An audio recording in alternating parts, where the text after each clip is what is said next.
Hello guys, welcome to today's Topic TV. Isa ba ito sa mga muling kaso ng Mangwad murder sa anyo ni Sofia? Pero sa pagkakataong ito, nasa loob ng bahay ang kanyang mga magulang, magkakasama sa iisang bubong. Ngunit walang nakarinig, walang nakapigil, at walang nakapagsalba. Hustisya para kay Sofia Marie G. Coquila.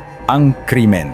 Sa isang tahimik na barangay sa La Filipina, Tagum City, naganap ang hindi inaasahan. Si Sofia, 19 years old, ay pinaslang sa mismong kwarto niya, sa loob ng tahanang dapat sanay ligtas para sa kanya. Habang mahimbing na natutulog ang kanyang mga magulang sa magkahiwalay na air-conditioned rooms, si Sofia ay sinaktan ng paulit-ulit. Ayon sa investigasyon, siya ay tinamaan ng 38 saksak. Wala ni isang nakarinig, wala ring nakapigil. Sino si Sofia?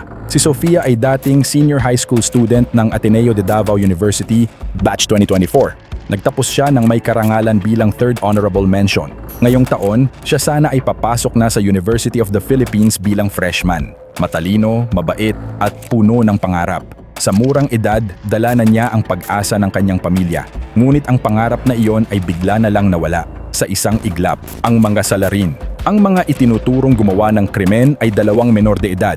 Ayon sa ulat, pumasok sila sa bahay ng mga Coquila para magnakaw. Nang magising si Sofia, sila ay nagpanik. At doon nangyari ang karumal-dumal na krimen. Iniulat na ninakaw ang ilang gamit tulad ng laptop, cellphone, relo, tablet. Si Sofia ay iniwang walang buhay sa kanyang kama. Natagpuan na lamang siya ng huli na. Ebidensya at investigasyon. Mabilis na kumilos ang pulisya. Sa tulong ng CCTV footage, mga saksi, at umano'y pag-amin ng isa sa mga menor de edad, agad na natukoy ang mga sangkot. Ayon sa mga investigador, ilan sa mga gamit na natagpuan sa pinangyarihan ay pinaniniwala ang ginamit sa krimen. Grass cutter bowl, dumbbell, panyo. Ang mga salarin ay agad na nahuli.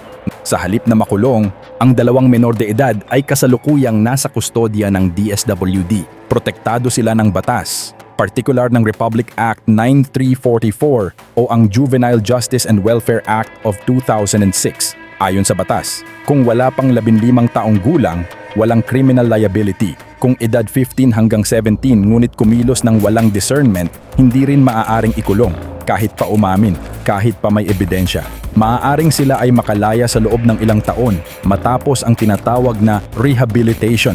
Sa mga kasong may matinding karahasan, ito ang nagiging butas sa sistema, isang loophole na nagpapahirap sa pagkamit ng tunay na hustisya.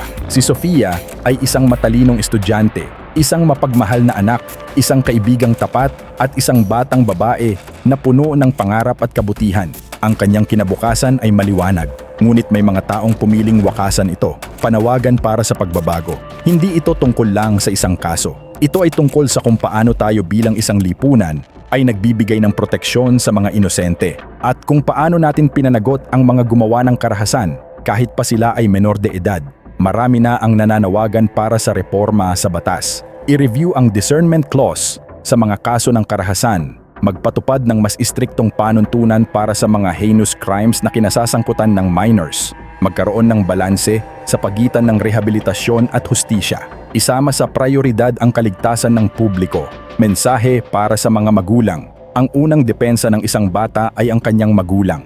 Kaya mahalaga na bawat pamilya ay maging mapagbantay. Kilalanin ang mga kaibigan ng inyong anak, bantayan ang kanilang asal, online at offline. Magtakda ng malinaw na curfew at safety rules. Regular silang kinukumusta kahit nasa bahay lang. Turuan silang kilalanin ang mga posibleng panganib, maging mapanuri sa mga kaibigang maaaring may negatibong impluensya at huwag kailanman i-assume na ligtas na tayo. Kailangang aktibong magbantay, panawagan sa bayan.